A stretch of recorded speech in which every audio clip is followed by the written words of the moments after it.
그러니까 6번째 남편까지는 됐어요. 그러면 7번째 남편이 있죠. 그럼 6번째가 성전이라고 했죠. 다윗 성전. 그러면 6번째를 사람으로 바꾸고 싶어요 라고 한다면 여러분이 뭘로 바꾸고 싶을까요? 여러분이 뭘로 바꾸고 싶을까? 예수님으로 바꿀 수도 있겠죠. 왜냐하면 이 땅에 오신 예수님. 그러면 이 땅에 오신 예수님이라고 하면 예수님을 갖다 6번째로 보면 좀 이상하다고 생각할 수 있으니까 6번째를 그럼 다른 사람으로 한번 바꿔볼게요. 그럼 뭘로 바꿔볼 수 있을까? 아니, 바꿔봐도 괜찮아요. 이렇게도 바꿔보고 저렇게도 바꿔보고 돼요. 그러니까 우리가 틀을 가지고 있어서 그 틀을 벗어나면 이상한 거지만 틀을 가지고 한번 그 안에서 생각하는 건 괜찮으니까 이렇게도 생각해 볼 수 있고 저렇게도 한번 생각해 보는 거예요. 자, 6번째를 뭐라고 틀을 가지고 있을까? 다윗의 성전이라고도 하지만 사람으로 만약에 바꾼다면 여러분이 뭘로 바꿀 수 있을까요? 예수님 바로 전에 온 사람이 누구죠? 침례 요한이죠. 침례 요한이 뭐의 대표예요? 율법의 대표로 온 거잖아요. 율법의 대표에서 침례 요한이 율법 안에서 예수님을 소개해 줘야 오는 거거든요. 그래서 율법 안에서 예수님을 소개해 주는 그래서 예수님이 소개받아서 오면 7번째 남편이 되는 거고, 그 예수님을 소개해 주는 율법은 6번째가 되는 거죠. 그래서 침례 요한은 목 잘렸어요, 안 잘렸어요? 목 잘리는 거란 말이에요. 죽어야 되는 거란 말이에요. 자, 성경에서 죽는다 그러면 죽는다는 건 진짜 죽는다는 거예요? 완성됐다는 거예요? 완성됐다는 거지. 죽을 때 완성이 돼. 그러면 율법이 지금 침례 요한의 죽음으로 율법은 끝난다, 안 끝난다는 걸 알려준다? 끝난다는 걸 알려주는 것이다. 그리고 실제로 그 침례 요한과 같은 예수님이 침례 요한과 같은 예수님이에요. 침례 요한이 예수님이다, 예수님이 침례 요한이다 그런 게 아니라 침례 요한 같이 침례 요한 같은 그 율법 안에서 오신 그 예수님이 7번째 예수님이 실제로 십자가에 못 박혀 돌아가시는 거죠. 그건 온 인류를 구원하는 겁니다. 지금 침례 요한이 죽는 거는 자기가 혼자 죽는 거죠. 혼자 목이 잘려 죽는 거예요. 예수님을 사인으로 보여주는 거야. 표적으로 보여주는 거지 예수님은 아니잖아. 침례 요한이 죽었다고 온 인류가 구원받은 건 아니잖아. 무슨 말인지 알겠어요? 그러니까 6번째로 볼 수 있다는 거죠. 근데 7번째는 예수님이라는 거지. 그러니까 이 침례 요한은 어떤 면에서는 예수님을 상징하는 거죠. 이 땅에 오신 침례 요한이, 그죠? 이 땅에 오신 예수님을 상징적으로 설명한다. 6번째 이 땅에 오신 예수님을 상징적으로 나타내 주는 분이 침례 요한인 거죠. 그래서 침례 요한은 예수님의 6개월 전에 태어나셨고, 실제로 침례 요한이 일하던 것을 6개월 딱 일하고 목이 잘려 죽자마자 예수님이 거기에 바로 이어서 나오잖아요. 여러분, 구약에 보면 이렇게 나온 자들이 있었어요. 누구냐면 엘리야와 엘리사입니다. 엘리야와 엘리사 둘을 여러분은 두 사람이라고 보겠어요? 아니면 연결된 한 사람이라고 보겠어요? 연결된 한 사람으로도 볼 수 있단 말이에요. 둘은 다른 사람이지만 엘리야가 부활 승천함으로써, 이게 그 하늘나라로 승천하심으로써 엘리사가 그 일을 감당하잖아요. 이어서. 그죠? 그러니까 그렇게 엘리야와 엘리사는 일이 같은 일을 하는 이어진 사람이라는 거예요.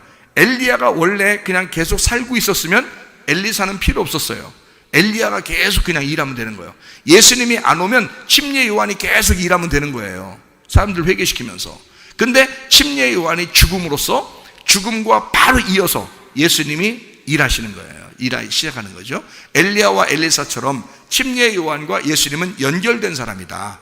그래서 6번째와 7번째는 사실 예수님을 설명하기 위해서 같이 나온 인물들이다. 그래서 여러분 5 남편이 있었다라고 먼저 얘기해 놓고 그 다음에 6번째도 네 남편이 아니다라고 얘기한 거예요. 예수님이. 이걸 일부러 그냥 처음부터 6명 남편 있지 이렇게 얘기할 수도 있지만 예수님이 그렇게 안 하신다고. 5 남편 그리고 한 남편이 있는데 그 남편도 네 남편이 아니야. 그럼 누가 이 사람 남편이라는 거예요? 누가? 예수님이 이 여자의 남편이라는 거예요. 몇 번째로 오신 예수님? 7번째로 오신 예수님, 지금 사마리아 여자하고 얘기하는 그 예수님을 말하는 거지. 그렇죠? 그 예수님은 그러면 거기서 영원히 사마리아 여자하고 같이 살아요? 아니면 죽을 거예요? 죽을 거예요. 7번째 남편도 죽을 거라는 거지. 그럼 죽으면 8번째 남편이 와요, 안 와요? 오죠. 8번째 남편은 누가 와요? 예수님이죠. 부활하신 예수님이란 말이에요. 부활하신 예수님은 뭘로 오는 건가요? 교회로 오는 거죠. 그러니까 교회라는 이름으로 부활하신 예수님은 8번째로 온다는 거지. 자, 여러분, 그래서 이게 숫자를 잘 알아야 되는 건 6, 그리고 7, 그리고 8, 요거 잘 이해해야 된다 그랬죠. 그리고서 요한계시록 마지막에는 12이라고 그랬잖아, 그죠? 그러니까 자, 6번째 남편까지 이해가 됐어요. 7번째 남편까지 이해가 됐어요. 예수님이 이제 7번째 남편으로 죽으셨다. 왜 7번째냐면 그게 안식일이에요. 안식일, 안식년.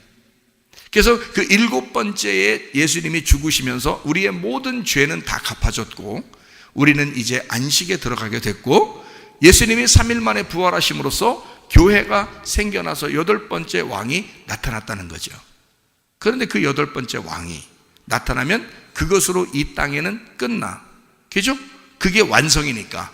이 땅에서의 완성은 8번째 왕, 교회로 모든 것이 완성되고 끝나는 거야. 맞죠? 근데 여기에 요한계시록 17장에는 8번째 왕이 뭘로 나오는 거야? 짐승으로 나오잖아. 그죠? 8번째 왕이 음녀를 다스리는 짐승으로 나온단 말이에요. 무슨 말인지 알겠어요? 네. 그러니까 여러분, 계속 이 여자가 생각하는, 자, 우리 여자는 누굴 말한다겠어?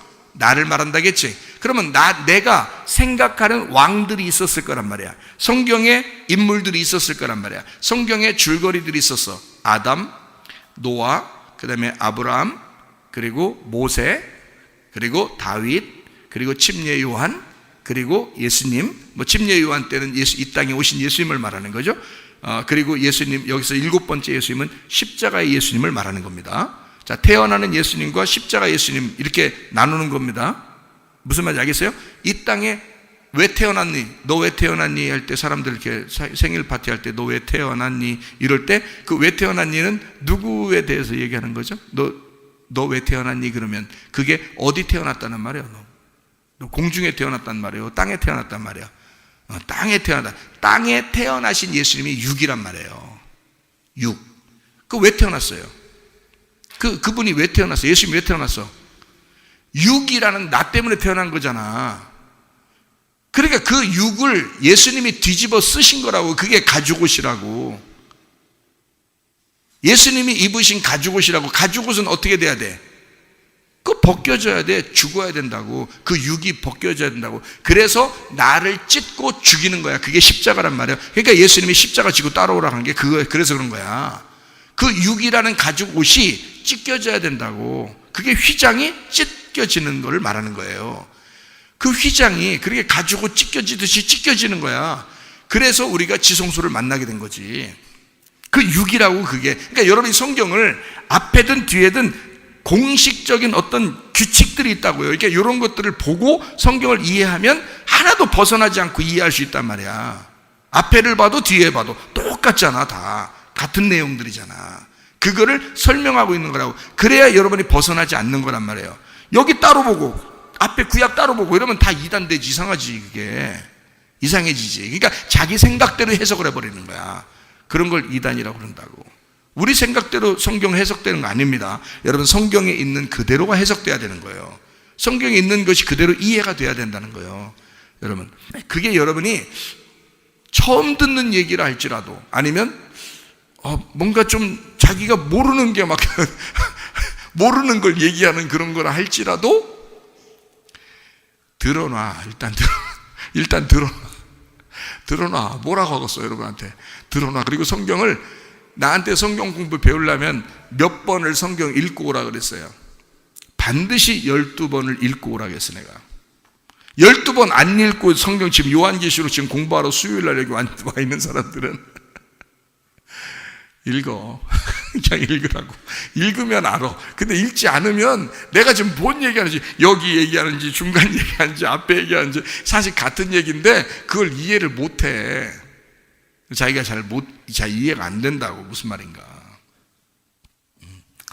그러니까 일곱 번째 예수님은 죽으시는 예수님, 완성하시는 예수님, 율법을 완성하시는 예수님. 여섯 번째 예수님은 나 때문에 내가 태어난 예수, 이렇게 보면 돼. 그러니까 내가 태어난 걸 예수님이 나 때문에 태어나셔 오신 거야. 그게 육이란 말이에요. 그러니까 먹잇감으로 오신 거지. 죽으러 오신 거지. 죽으러 온 거야. 그 다음에 일곱 번째 예수님은 죽으시는 예수님이지. 죽으러 왔으니까 죽어야지. 그래서 죽으시는 예수님 일곱 번째. 일곱 번째 예수님이 죽으시면 몇 번째가 왕이 나타나?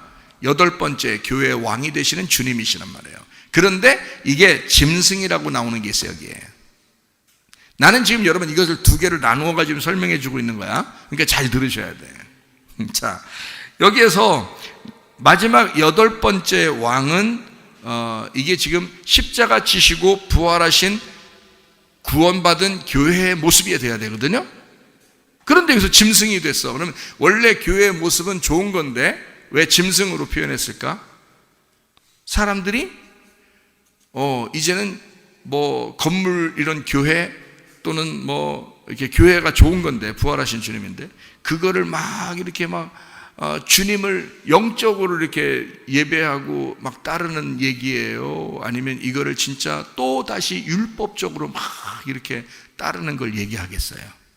율법적으로 따르는 이런 모습들을 얘기하는, 그게 짐승이라는 거야. 네가 사모하는, 네가 통치를 받는, 너를 다스리는 사상이 뭐냐 이거야. 지금 교회 안에서 네가 예배를 드리고 있는 네가 교회 안에서 너는 어린 양 되신 예수님을 섬기는 그런 사람이냐 아니면 짐승이냐 이거야. 이게 두 개로 나누어서 얘기하는 거야. 그러니까 여기는 지금 요한계시록 17장은 무너져야 할 바벨론 음녀니까 뭘 얘기해? 짐승을 얘기하려고 하겠지.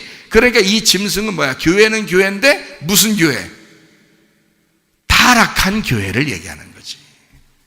타락한 교회. 타락한 교회를 너는 타락한 줄 모르니까 막 섬기는 거예요. 그 짐승을. 타락한 교회를 막 섬긴다고. 이게 신부가 돼야 되고 새 예루살렘이 돼야 되는데 타락해가고 있는, 전혀 성경하고 안 맞는 말씀을 하고 있는 걸 계속 너는 따르고 있다는 거죠. 그런 사람들이 꽤 많다는 얘기죠. 예.